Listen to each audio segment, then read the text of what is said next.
नमो अरिहन्ताणं नमो सिद्धाणं नमो आयनीयाणं नमो वज्रायाणं नमो लोके सर्वसाहूणं मङ्गलं भगवान् वीरो मङ्गलं गौतमो गणी मङ्गलं कुन्दकुन्दाद्यो जैनधर्मोऽस्तु सर्वमङ्गलमाङ्गल्यं सर्वकल्याणकारकं प्रधानं सर्वधर्माणां जैनं जयतु साशिनं जैनं जयतु वन्दितु सर्वसिद्धे धूमचर्मणोऽहं दधिं पत्ते वोचामि समय पाहुड मृणमो सुधकेवली भणिजं नमः समय साराय स्वानुभूत्याचकासति चित्स्वभावाय भावाय सर्वभावान्तरच्छिदे। कलश क्रमांक 29 में कल हम ये पढ़ रहे थे कि इससे पहले कि ये जो हमारी परिणति का वेग है, जो हमने 35 नंबर की गाथा में दृष्टांत पढ़ा था, और उस दृष्टांत के माध्यम से जो हमारी दृष्टि विकसित हुई, उस दृष्टांत से मिली दृष्टि के माध्यम से जो हृदय में एक उत्साह का, आनंद का संचार हुआ है, उस आनंद ने हमें एक वेग पैदा किया है। और इससे पहले कि वो वेग ठंडा पड़ जाए, फीका पड़ जाए, शिथिल हो जाए, उससे पहले ही स्वयं ही हमें उस अनुभूति को प्रकट कर लेना चाहिए, जिस अनुभूति को प्रकट करने के लिए ये समय सार ग्रंथ है। वास्तव में होता भी यही है। जब हमारा तवा गरम हो तो क्या करना चाहिए? उसे गरम तवे को छोड़ के दूसरी जगह थोड़ी चले जाते हैं। अब तो मौका बन गया है कि वो जो रोटी बेली थी ना, उसको उस तवे पर डाल देना चाहिए। जब चक्का घूम गया है तो उसके बाद क्या करना है? अब तो कुम्हार का ये कर्तव्य है कि अब वो घूमते हुए चक्के को छोड़कर ना चला जाए, बल्कि उस पर जो उसे कार्य सिद्ध करना है, जो घड़ा बनाना है, उसका निर्माण कर ले। सर्वत्र ऐसा ही होता है। जिस प्रयोजन के लिए हम ये कार्य कर रहे हैं, अब तो उस प्रयोजन की सिद्धि के लिए ही उद्धृत होना चाहिए। तो ऐसा ही श्लोक, पिछले कलश में श्लोक में ये कहा कि हमारी ये जो वेग जो दृष्टांत के माध्यम से पैदा हुआ, अब दृष्टांत के माध्यम से वेग कैसे पैदा हुआ? लोग कहें ये दृष्टांत तो बहुत हल्की चीज़ है, लेकिन कल हमने देखा था कि दृष्टांत का क्या महत्व होता है। भाव बाहुड़ ग्रंथ में शिवभूति मुनिराज का उदाहरण दिया।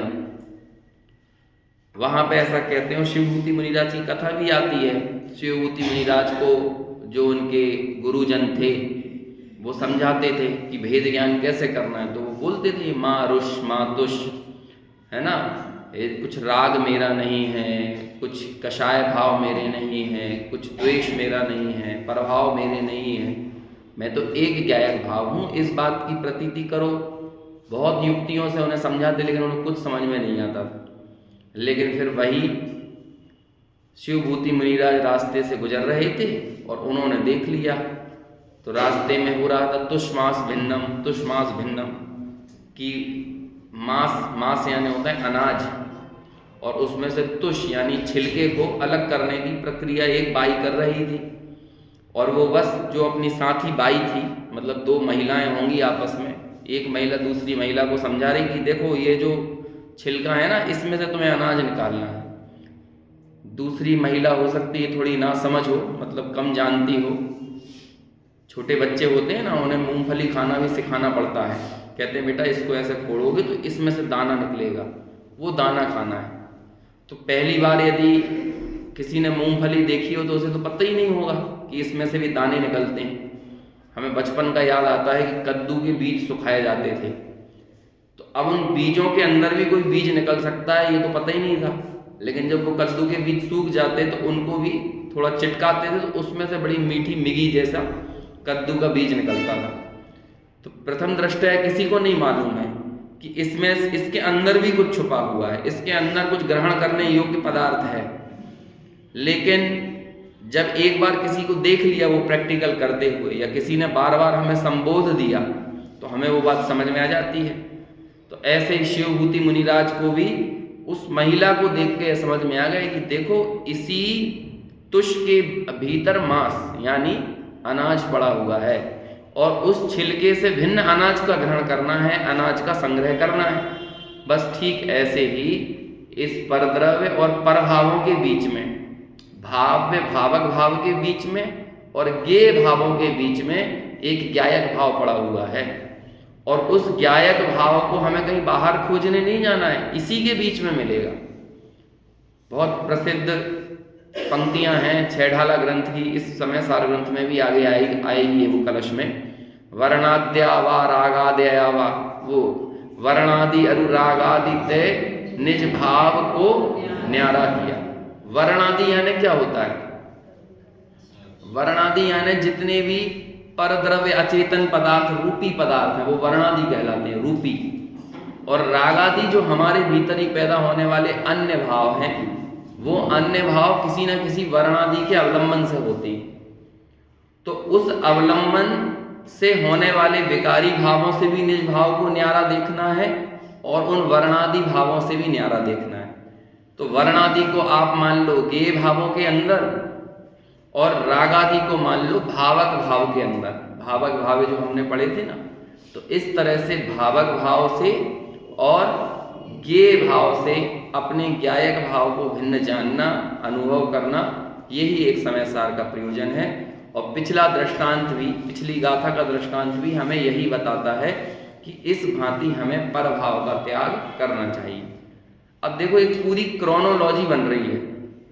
क्रोनोलॉजी मतलब क्रमिकता, और मैं बार बार ये बोलता हूँ कि सारा अर्थ क्रम में होता है। तो अब जो 36 और 37 नंबर की गाथा आएंगी ना, उन गाथाओं में भी पुरानी क्रोनोलॉजी को, पुराना जो क्रमबद्ध वाचना चल रही है, जो क्रमबद्ध चर्चा चल रही है, उस चर्चा से ही अब आगे का अर्थ निकलेगा। कहाँ से ये पूरी चर्चा चालू हुई? व्यवहार स्तुति के प्रकरण से चालू हुई थी। व्यवहार स्तुति का क्या स्वरूप है आचार्य ने वो समझा दिया, और फिर निश्चय स्तुति के स्वरूप में उन्होंने दो चीजों को मुख्य रूप से खड़ा किया था। ज्ञेय ज्ञायक भाव यानी ज्ञेय ज्ञायक संकर दोष, और भाव भावक संकर दोष का परिहार जब तक नहीं होगा तब तक आत्मानुभूति नहीं होगी, तब तक निश्चय स्तुति नहीं होगी। यदि निश्चय स्तुति करना चाहते हो तो आत्मानुभूति करो, और आत्मानुभूति करने के लिए इन दो संकर दोष जो हैं उनसे निवृत्त होना पड़ेगा। एक ज्ञेय ज्ञायक संकर दोष और एक भाव भावक संकर दोष। ज्ञेय ज्ञायक संकर दोष में हमने ये समझा था कि जो ज्ञेय हैं उनसे ज्ञायक भिन्न है। ज्ञायक में ज्ञेय झलकते हैं, लेकिन कभी भी ज्ञेय ज्ञायक के नहीं हो जाते।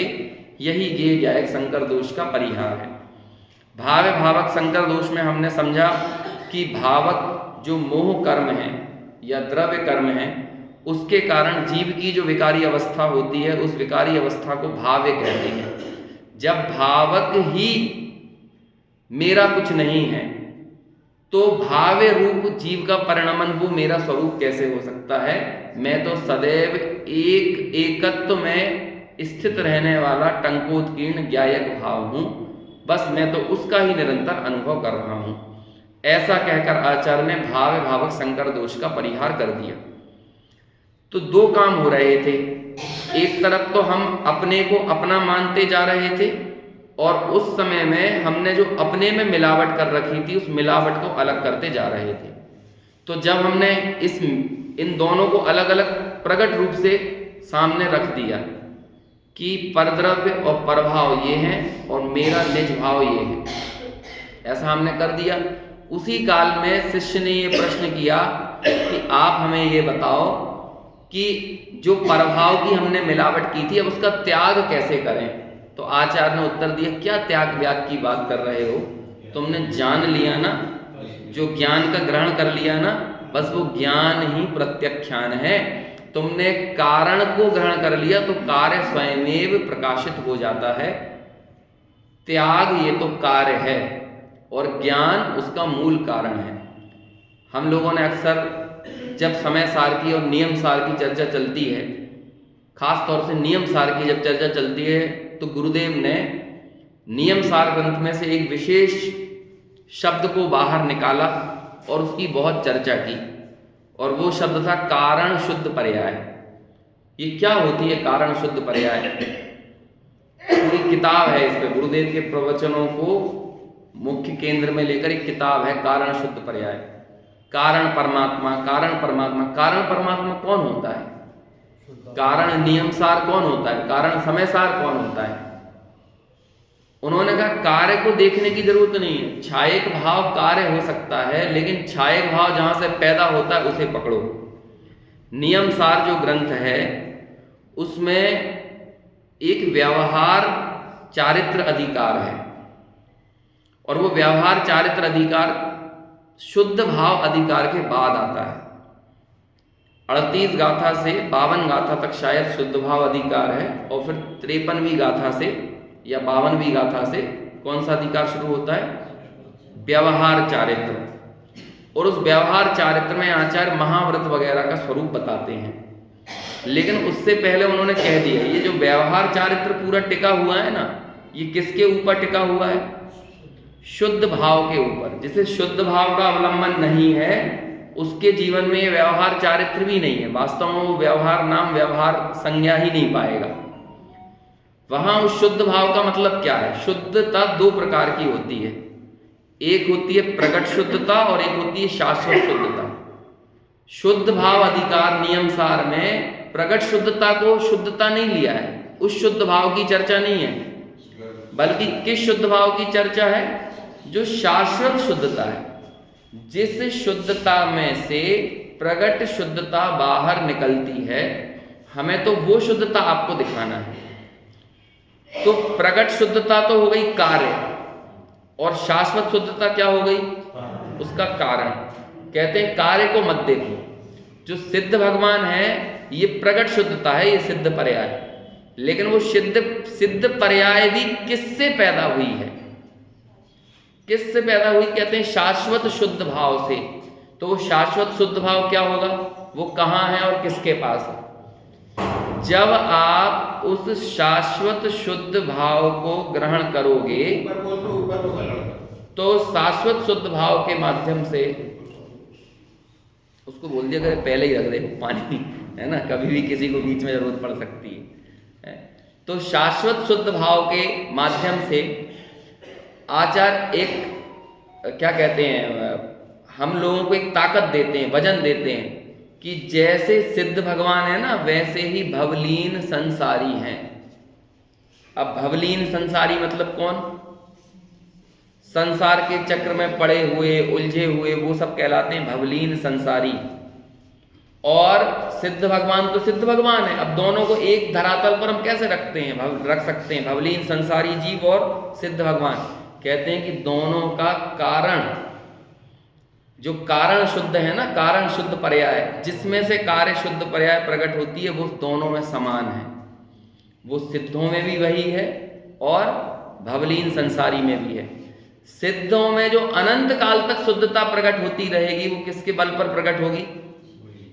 यदि कार्य हो रहा है तो उसका कारण निश्चित तौर पर विद्यमान होगा, तो वो कारण सिद्धों में भी विद्यमान है।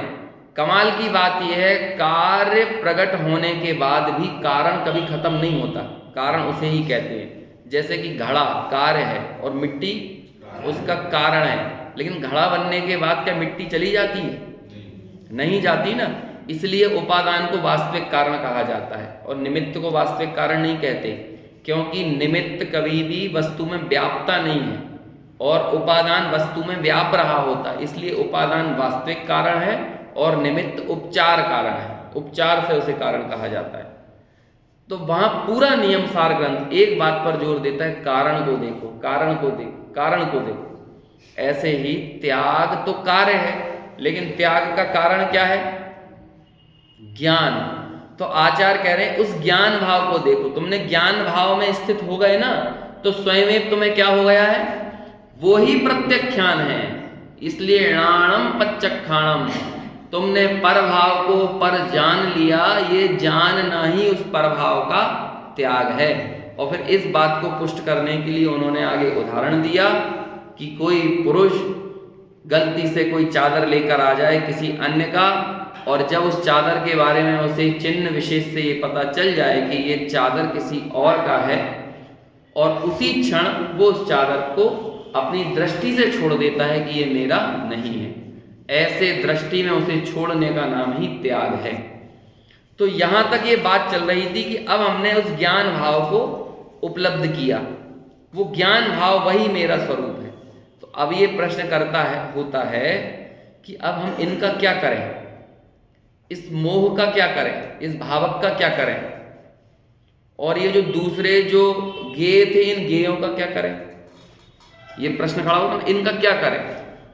तो कहते तब आचार्य कहें तुम्हें जो दिखाए सो करो। हमसे क्यों पूछ रहे हो भाई, तुम लोग आपस में निपटो, इन सब चीजों का जो करना है सो करते रहो। वो मेरे कुछ है नहीं ना, मैं तो एक ज्ञायक भाव हूं। तो भाई जब हमारा उसमें कोई दखलंदाजी ही नहीं है, देखो क्या होता है, हर एक देश की अपनी एक संप्रभुता होती है। जैसे कि भारत और पाकिस्तान के बीच में कुछ विवाद हो और अमेरिका चौधरी बनने की कोशिश करे, तो भारत ये बोलता है ये हमारा आंतरिक मामला है, हम इसे सुलझा लेंगे, अमेरिका को बीच में पड़ने की जरूरत नहीं है। ऐसे ही किसी दूसरे देश में यदि कुछ चल रहा हो इंटरनल, जैसे बांग्लादेश में इंटरनल कुछ गड़बड़ी चल रही है, तो भारत को से अपेक्षा की जाएगी कि भारत इसमें दखल दे। वहां के कुछ नेता बोलेंगे, तो भारत बोलेंगे ये बांग्लादेश का आंतरिक मसला है, इस मामले में हमें क्यों बीच में उलझा रहे हो? हाँ, हम सलाह दे सकते हैं तुम्हें कि भैया शांति से रहो, लेकिन अब तुम्हें नहीं रहना है तो हम क्या करें? हमारा इसमें कुछ नहीं है, हमारा इस बांग्लादेश में कुछ नहीं है, हमारा इस चीन में कुछ नहीं है, तुम लोगों का आंतरिक मसला है। ऐसे ये भावक भाव्य जो भाव थे, इसमें जीव का क्या है? अब इनकी संप्रभुता कौन लेगा अपने ऊपर? तो ज्ञायक कहेगा ज्ञायक तो अपने ज्ञान भाव का संप्रभु है, मोह से उसका कुछ लेना देना है ही नहीं। तो कहते हैं हमें क्या मतलब कि कौन भावक और कौन भाव है, ये तुम लोगों का इंटरनल मसला है, ये आश्रव तत्व का आंतरिक मामला है, मैं तो जीव तत्व हूं, तो मैं आश्रव तत्व में क्यों दखलंदाजी करूं? तब ये जीव अपने ज्ञान भाव के अवलंबन से उस ज्ञान भाव के क्या कहें, ज्ञान भाव के वेग में, निज रस का वेग शब्द आया था ना, ज्ञान भाव के वेग में चढ़कर ऐसी आनंद की हिलोरों में पहुंच जाता है कि वो कहता है कि जीव भी मेरा कुछ नहीं है,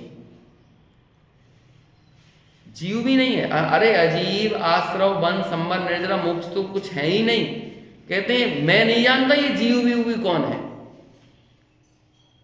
अब ये दो जीव कौन कौन से हैं?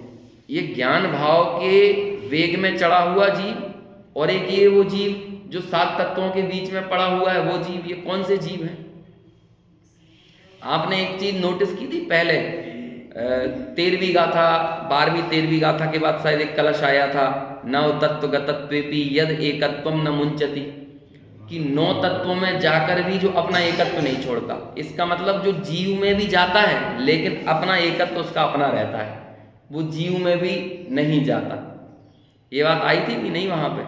मालूम एक जगह इसका ऐसा अर्थ किया, या तो कलश टीका में आया है या जयसेनाचार्य ने किया, कहीं तो ऐसा अर्थ किया कि 9 तत्वों में जाना क्या होता है। आत्मा के लिए जीव तत्व क्या है? आत्मा ने जब स्वा को जाना, तो ये स्वा को जानना क्या हो गई? पर्याय हो गई ना, जानने वाली पर्याय। तो ये स्वा को जानना ये हो गया जीव तत्व। आत्मा ने जब पर को जाना, अजीव को जाना, तो वो ही क्या हो गया? ये जो जानने वाली पर्याय हो गई ना, यही क्या हो गई? यही हो गई अजीव तत्व। आत्मा ने जब आश्रव को, राग द्वेषादि भावों को जाना, कर्मों को जाना, यही क्या हो गया? आश्रव बंध तत्व। आत्मा ने जब आश्रव भाव की निर्जरा को देखा, संवर को देखा, जाना, मतलब अब कर्म रुक गए आना, कर्म झर गए, शुद्धि प्रकट हो गई, तो आत्मा क्या कर रहा है? ज्ञान क्या कर रहा है? सिर्फ जान रहा है ना, आश्रव बंद रूप नहीं हुआ, संवर निर्जरा रूप भी नहीं हुआ, और वही मोक्ष में चला गया। तो आत्मा ने क्या किया? हमने क्या किया मोक्ष में जाने के बाद?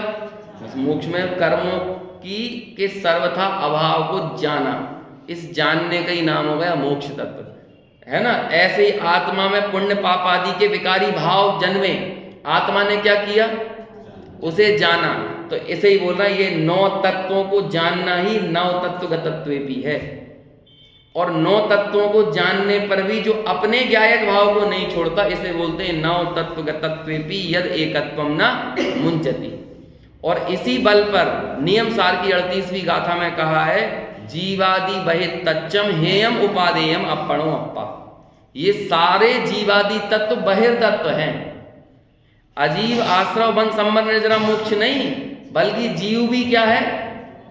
जीव भी बहिर्तत्व है। क्योंकि हम इस जीव की जो संरचना कर रहे हैं ना, जो जानता देखता है, जो सुख दुख का अनुभव करता है, ये सब हम उसकी पर्याय से ही तो उसकी संरचना कर रहे हैं। या तो 10 प्राणों से पूरा का पूरा कर्मानुयोग में जो जीव बताया है, वो कौन सा जीव है? जो 10 प्राणों से जीता है। कहते हैं जो 10 प्राणों से जीने वाला जीव ये दृष्टि का विषय नहीं हो सकता, इसलिए ये जीव क्या है? ये बहिर्तत्व है। अजीव तो बहिर्तत्व है ही, लेकिन ये जो 10 प्राणों से जीने वाला जीव है ना, इसकी भी तुमने रचना कैसे की है? बिना अजीव की मिलावट के इसकी रचना नहीं की जा सकती है। 10 प्राणों की मिलावट करके ही तुमने ये जीव खड़ा किया, इसलिए ये जीव भी हमारे लिए क्या है? ये बहिर्तत्व है। कहते हैं ये मेरा कुछ नहीं है, मैं तो एकत्व में टंकोत्कीर्ण एक ज्ञायक भाव हूं। समय सार का उद्देश्य हमें पुनः फिर याद आना चाहिए कि आचार्य का एकमात्र लक्ष्य एकत्व विभक्त आत्मा दिखलाना है।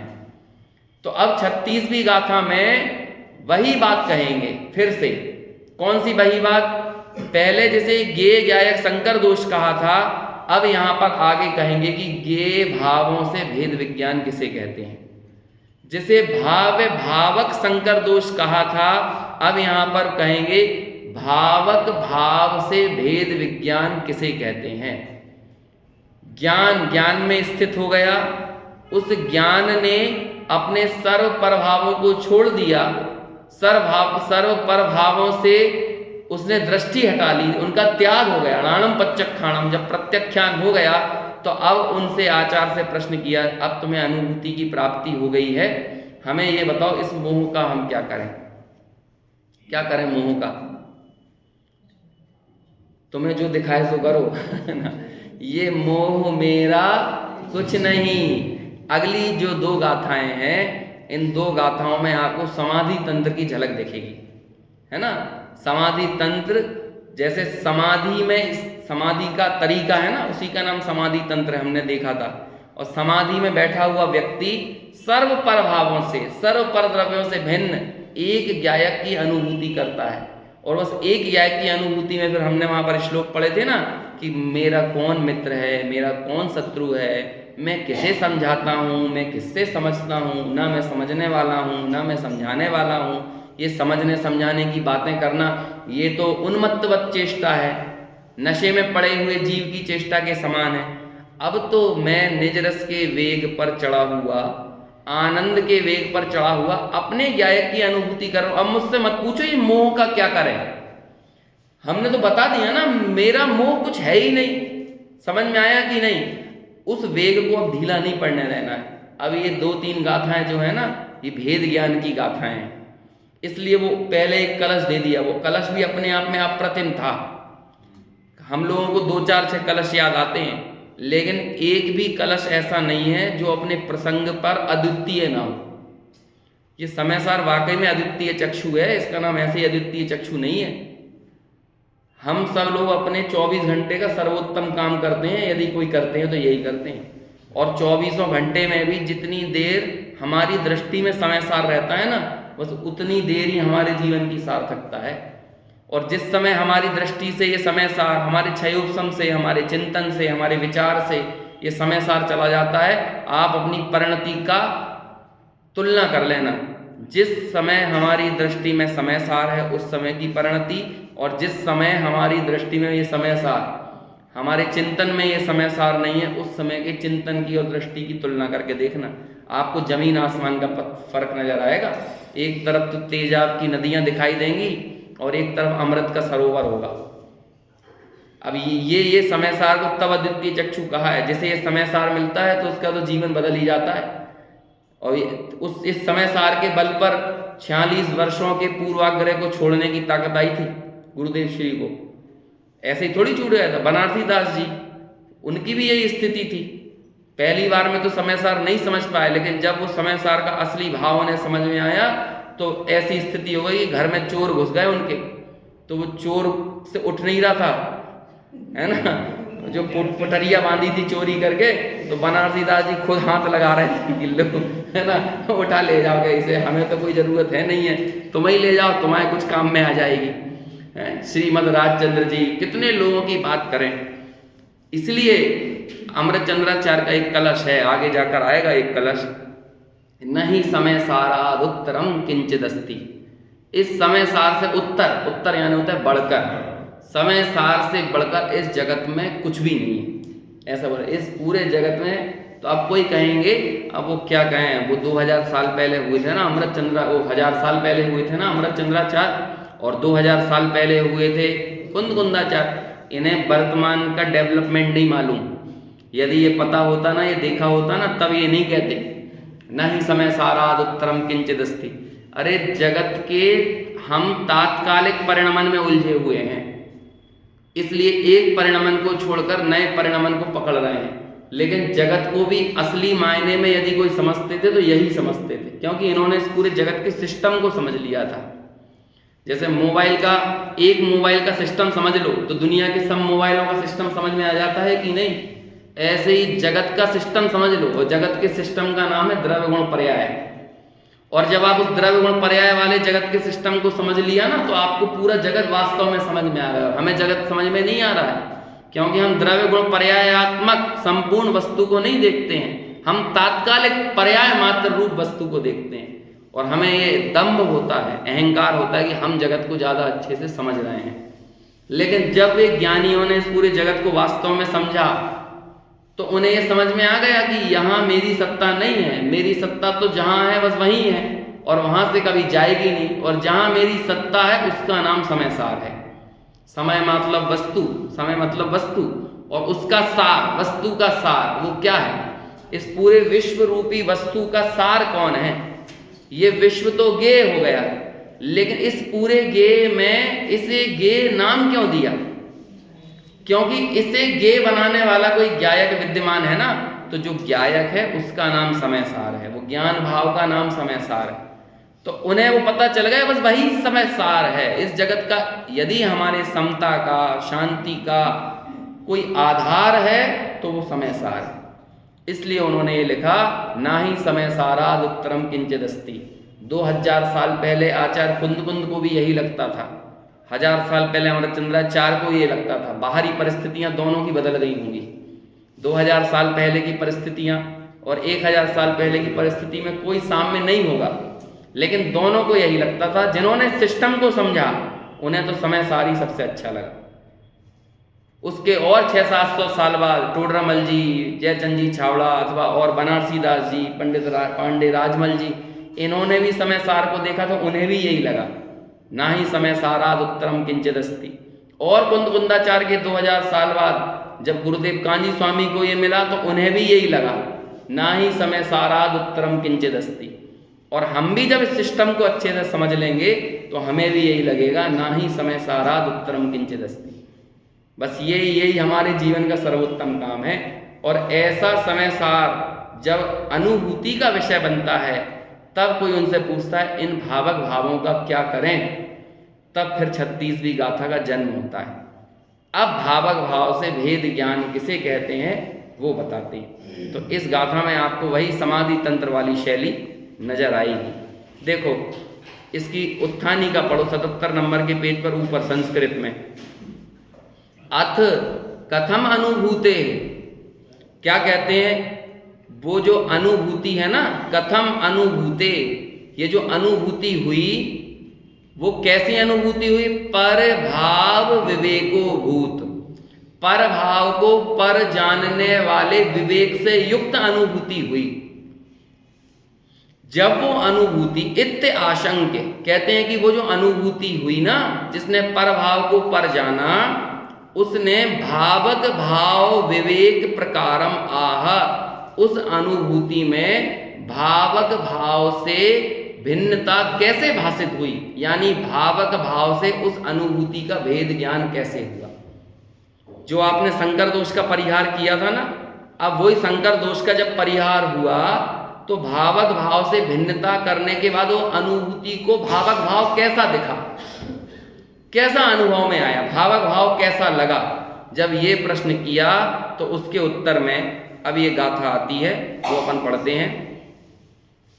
णत्थि मम को विमोहो, बुद्धि उब ओग एव अहमिको,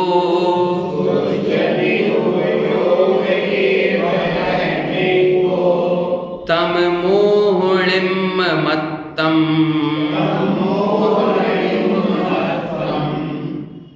समयस्य व्याणया वेन्ति,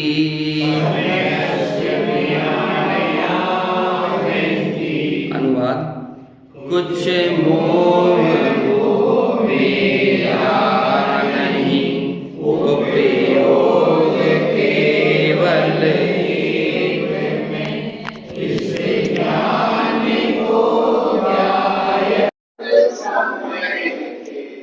मोह निर्ममता कहें। क्या कह रहे हैं? देखो उसी शैली का है कि नहीं है। अब इसे बिल्कुल समाधि तंत्र की शैली में पढ़ो। कुछ मोह वो मेरा नहीं, उपयोग केवल एक में। अब ये एकांत में जाकर विचारने वाली चीज है। हम सब लोग सत्संग के पीछे पड़े रहते हैं, लेकिन सत्संग साधन है और एकांत साध्य है। समझ में आया? यदि साध्य की प्राप्ति नहीं हो तो साधन की कोई मूल्य नहीं है। लेकिन आजकल एकांत लोगों को आत्महत्या से भी ज्यादा भयंकर लगता है? यदि किसी को एकांत मिल जाए, मौत से ज्यादा भयंकर लगता है कि नहीं एकांत? जबकि एकांत साध्य है बहुत, क्योंकि विचार यदि कहीं चलेगा, विचार यदि बिना पूर्वाग्रहों के कहीं चलता है तो वो एकांत में ही चलता है। और हम जो पढ़ रहे हैं इस सत्संग में, उसका असली हम मूल्यांकन कब करेंगे कि हमें जैसा परिणमित होना चाहिए था वैसे हो पा रहे हैं कि नहीं। ये तो हमें तभी पता चलेगा ना एकांत में हमारी धारा क्या चल रही है।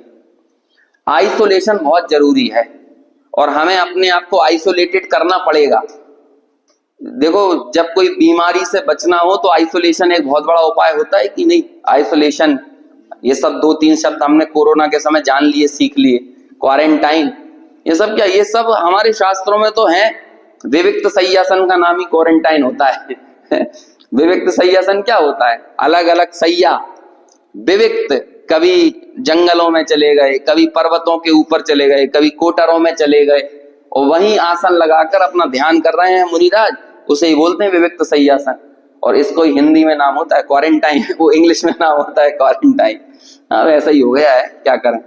क्या यदि आप रेलवे स्टेशन पर बोलो ना किसी से, भैया विश्वविद्यालय ले जाओ ऑटो वाले से, तो वो ऑटो वाला बोलेगा हिंदी में बोलो।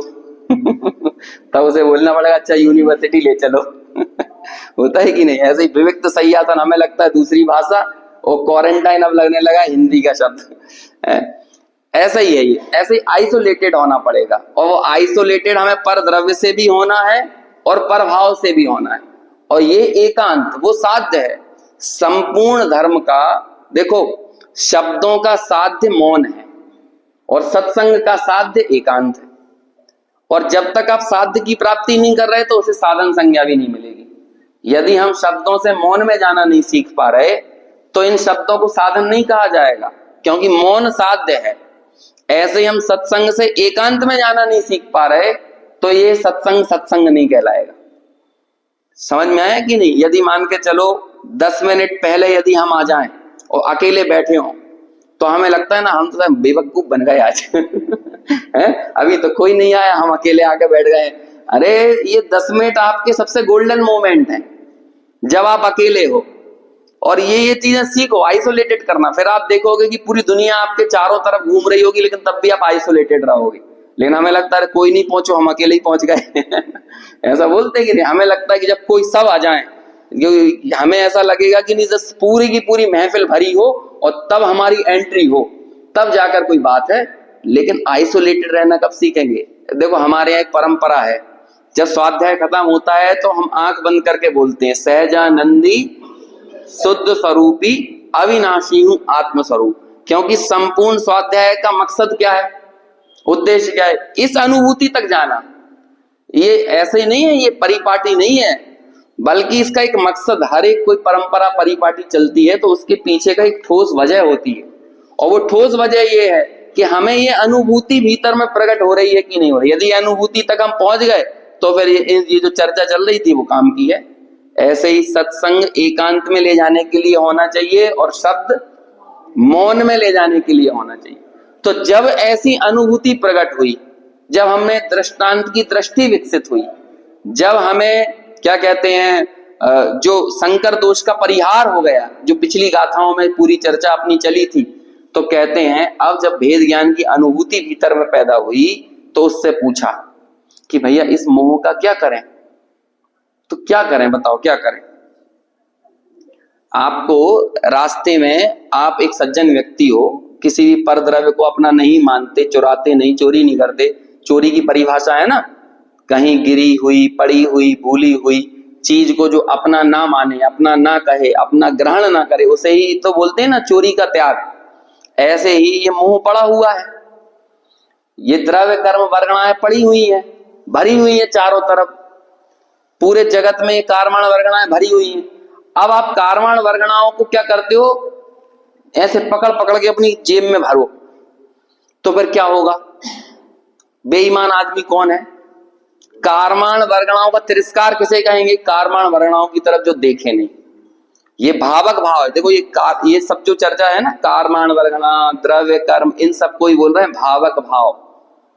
अभी भावक भाव का एक अर्थ 13वीं गाथा की टीका में भी मिलेगा आपको पढ़ने, 49वीं गाथा में भी मिलेगा। वो भावक भाव अलग रहेगा, वहां भाव्य भावक का मतलब अलग है। अभी भावक की जो चर्चा चल रही है, करें क्या? शब्द सीमित है और अर्थ असंख्यात है।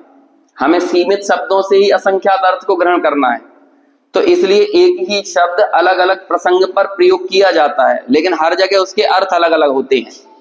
जहां जो अर्थ है हमें वही अर्थ लेना चाहिए। यहां भावक का मतलब क्या है? क्या मतलब है भावक का? द्रव्य कर्म। भावक का मतलब ये सब कारमाण वर्गणाएं, जिन कारमाण वर्गणाओं के निमित्त से जीव भाव्य रूप परिणमित होता है। और भाव्य का मतलब क्या है? जीव का विकारी हो जाना, जीव का रागी हो जाना, द्वेषी हो जाना, मोही हो जाना, इसे क्या कहलाता है? कहते हैं भाव्य। अब देखो चोर कौन? जिसने गिरी हुई, पड़ी हुई, भूली हुई, रखी हुई वस्तु को अपनी जेब में डाला, वही चोर। वस्तु कोई, जिस वस्तु पर आपका कोई अधिकार नहीं था, आपने उस अनधिकृत वस्तु को जब अपनी जेब में रखा, तब आप चोर कहलाए। और वो वस्तु वहां पड़ी है और आप यहाँ बैठे हुए हैं। किसी ने आके पूछा भैया ये जो सोने का कड़ा पड़ा हुआ ये किसका? कहते हमें क्या मालूम। क्या बोलोगे आप? हमें क्या मालूम। अरे तो किसी का तो होगा। हाँ पड़ा हुआ है, हमें दिख रहा है, लेकिन हमें नहीं मालूम ना ये किसका है। ऐसे ही कहते हैं ये भावक कर्म, ये कारमाण वर्गणाएं भरे हुए हैं। और ज्ञानी ने जब अपने ज्ञान भाव को प्रकट किया तो उससे पूछा ये द्रव्य कर्म किसके हैं? तो हमें क्या मालूम है ना, है ये हमारे नहीं है भैया, हमें इतना मालूम है। अब ये किसके हैं ये तुम जानो। ये कड़ा आपका है कि नहीं? भाई हमारा नहीं है। ये मोबाइल पड़ा हुआ है, ये किसका है? हमारा नहीं है। हमें बस इतना पता है। अब ये किसका है ये तुम देखो, तुम इसकी पड़ताल करो। ऐसे ही ये भावक मोह कर्म ये किसका है? किसका है? बस गाथा का इतना ही सरल अर्थ है। अभी टीका में बहुत सारे विशेषणों का प्रयोग करेंगे तो हमें थोड़ी कठिन लगने लगेगी, लेकिन अमृत चंद्राचार्य तो क्या, अमृत चंद्राचार्य जब इन सब गाथाओं को पी लेते हैं ना तो उन्हें डकार आती है और फिर वो डकार टीका में निकलती है। समझ में आया?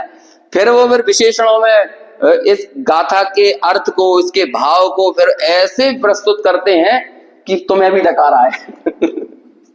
समझ में आया ना? अफरा हुआ व्यक्ति दूसरों को भी अफराना चाहता है। जब हम कोई खीर खा के आनंद लूटते हैं तो उसे लगता है, जिससे भी प्रेम होता है हम कहते तुम भी खाओ, तुम भी खाओ। अरे अभी इतनी सी खीर में क्या होता है, तब तक खाओ जब तक डकार ना आ जाए।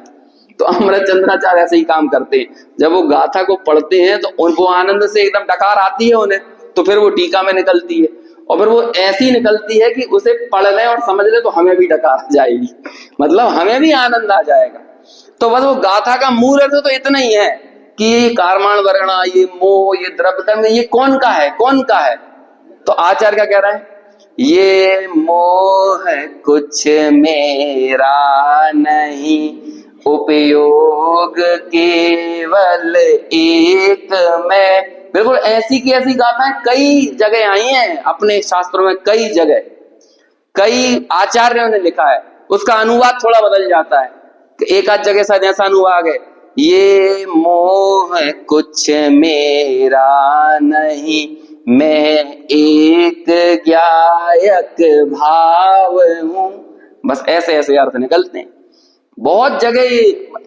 ये समझ लो क्या कहें, समय सार की मूल पंचलाइन है, जानक भावो दु अहमिक को, अहम एक को खलु शुद्धो। बस ये क्योंकि एकत्व व्यक्त आत्मा बताना है ना, जहां पर भी उस एकत्व व्यक्त आत्मा में मिलावट हुई वो समय सार नहीं है।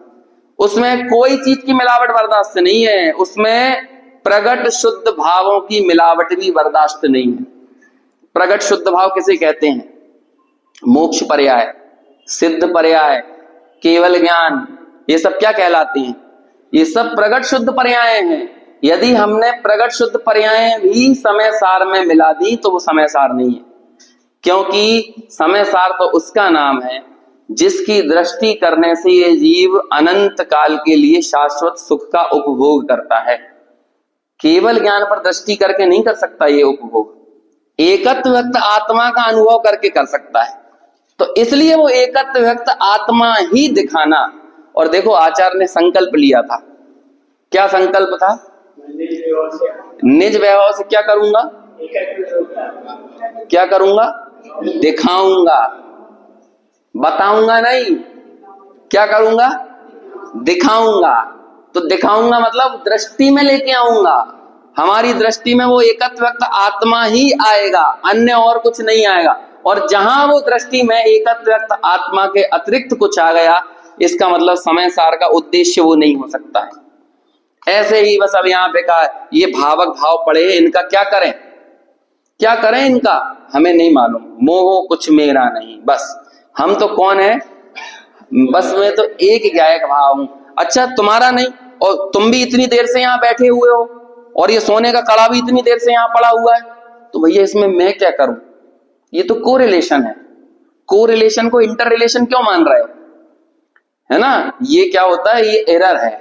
ये जो रीजनिंग होती है ना, रीजनिंग लॉजिक, तो जो रीजनिंग ये आजकल सब लोगों को आती है रीजनिंग, सब लोगों को। मतलब आप एमपीपीएससी में चाहे चपरासी का एग्जाम दे दो, चाहे तो बैंक पीओ का एग्जाम दो, चाहे कलेक्टर का एग्जाम दो, रीजनिंग सबको आना चाहिए। और ये रीजनिंग का सबसे बड़ा एरर है। सारे एग्जाम में ये क्वेश्चन पूछा जाता है, रीजनिंग पूछी जाती है, ऐसा है तो ऐसा क्यों है, ऐसा है तो ऐसा क्यों है। तो उसमें एक एरर आता है कि इंटर को रिलेशन को कोई इंटर रिलेशन मान ले, उसे बोलते हैं ये रीजनिंग का एरर। एरर मतलब दोष। समझ में आया? जैसे कि मान के लो कहीं खून हो गया, मर्डर हो गया कहीं, अब उसी समय आप वहां से गुजर रहे थे, तो प्रथम दृष्टया आपको गवाही देने बुलाया जाएगा। काहे के लिए? क्यों भैया जब मर्डर हुआ तुम वहां मौजूद थे कि नहीं? हाँ मैं मौजूद था और मर्डर हो गया, ये बात सही है, लेकिन मेरी मौजूदगी मात्र उस मर्डर को जस्टिफाई नहीं करती है। और यदि आप ऐसा मान लोगे और इसी से किसी निष्कर्ष पर पहुंचोगे तो आपको न्याय करना नहीं आता है। कोरिलेशन, मैं वहां पर मौजूद था लेकिन मेरी मौजूदगी उस कार्य का जनक हो जाए, ये तो नहीं है ना। समझ में आया कि नहीं? ऐसे ही एक ही समय में ज्ञान भाव था और उसी समय में कारमाण वर्गणाएं भी थी। तो कहते हैं कारमाण वर्गणाओं की मौजूदगी और उसी समय ज्ञान भाव से मेरा उसको जानना, इसके कारण जानना कार्माण वर्गणा बन जाए और कार्माण वर्गणा जानना बन जाए, ऐसा नहीं है। हम मौजूद थे ये एक्सेप्ट करते हैं, कार्माण वर्गणाएं भी थी ये भी एक्सेप्ट करते हैं, लेकिन ये कार्माण वर्गणाएं मेरी नहीं है। मैं मोह भी वही था और ज्ञान भी वही था, ये कोरिलेशन है। समझ में आ गया? कोरिलेशन मतलब होता है सह संबंध और इंटर रिलेशन यानी होता है अंतर संबंध। ये निमित्त और उपादान में यही भेद है। निमित्त होता है, निमित्त की परिभाषा बताओ क्या है? 70-80 पेज की किताब है, वो जरूर पढ़ लेना चाहिए, निमित्त उपादान डॉक्टर साहब की।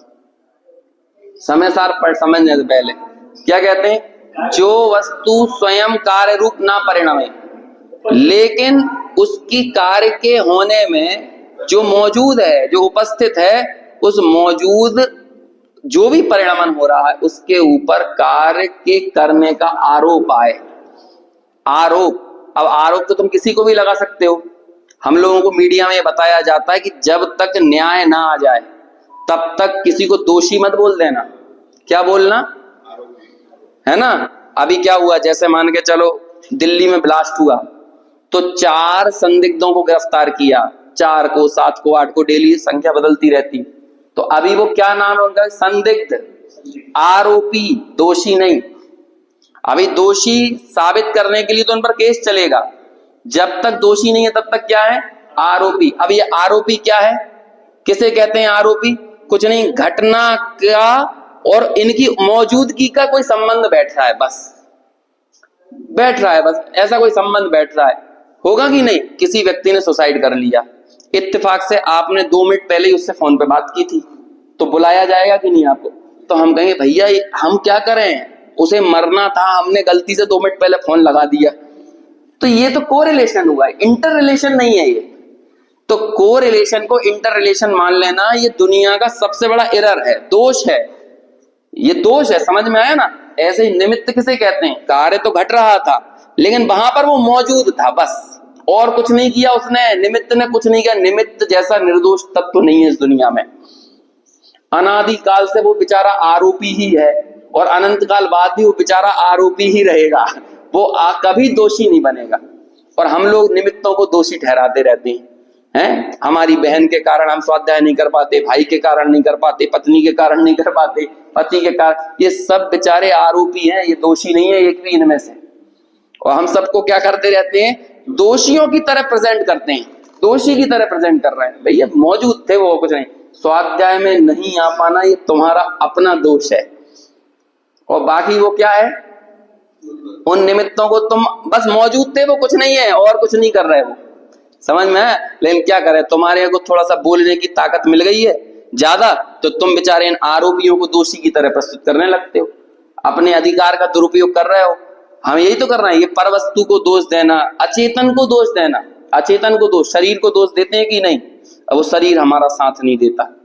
स्वाध्याय में शरीर साथ, अरे शरीर साथ नहीं देता कि तुम्हारे खुद के भाव नहीं बनते वैसे, है ना? कौन नहीं होता? ऐसे ही को रिलेशन को इंटर रिलेशन मत मानो। बस ठीक आचार्य यही कह रहे हैं कि ये मोह की मौजूदगी और ज्ञान की मौजूदगी साथ थी, हमें इंकार नहीं है, मान रहे हैं। लेकिन अब आप ये बताओ, ये मोह किसका? हमें नहीं मालूम किसका, हमारा नहीं है, बस इतनी बात जानो। इसका नाम है ये मोह कुछ मेरा नहीं, मैं उपयोग केवल एक मैं। आप देखोगे 36-37वीं गाथा के बाद अपने आप निकल के आ जाएगी 38वीं गाथा, उगे आएगी, समझ लो, है ना? उग आएगी वो। आपने मेहनत की 36-37वीं गाथा पर और उग आई कौन? 38वीं गाथा। बस ऐसा होने वाला है। पहले हमने कैसे अपना भेद ज्ञान किया? भावक भाव से। और क्या कहते हैं? तो फिर ये सारे जो मोह कर्म हैं या जो ये मोह परिणाम भीतर में हो रहा है, मैं मोही हो रहा हूं, भाव्य रूप परिणमित हो रहा हूं, भाव्य मतलब विकारी परिणमित हो रहा हूं, ये सब क्यों हो रहा है? तम मोह निमित्तम। इस भाव्य का निमित्त कौन है? भावक। ना तो ये विकारी पर्याय कुछ मेरी है और ना वो भावक कर्म मेरा है। जब भावक मेरा नहीं तो भाव्य मेरा कैसे हो सकता है?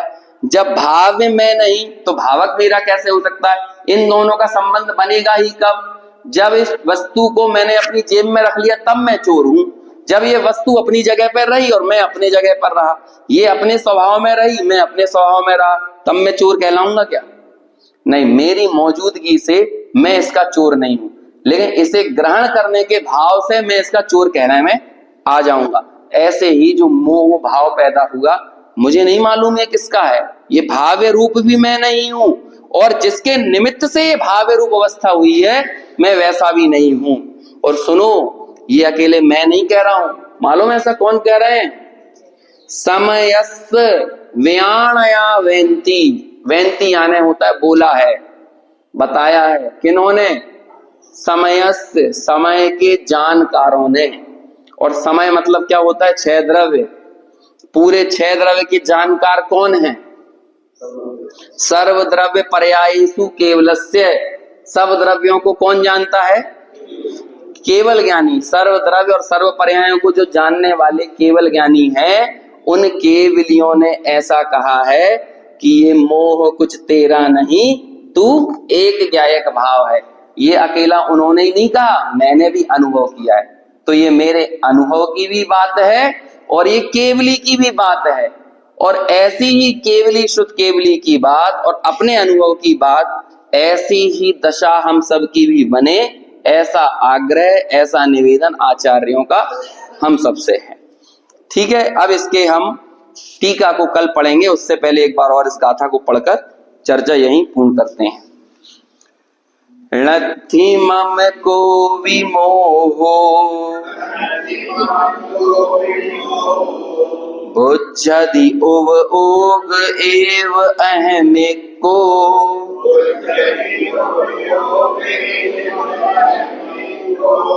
तम मोहणिम मत्तम समयस् व्याणया वेन्ति।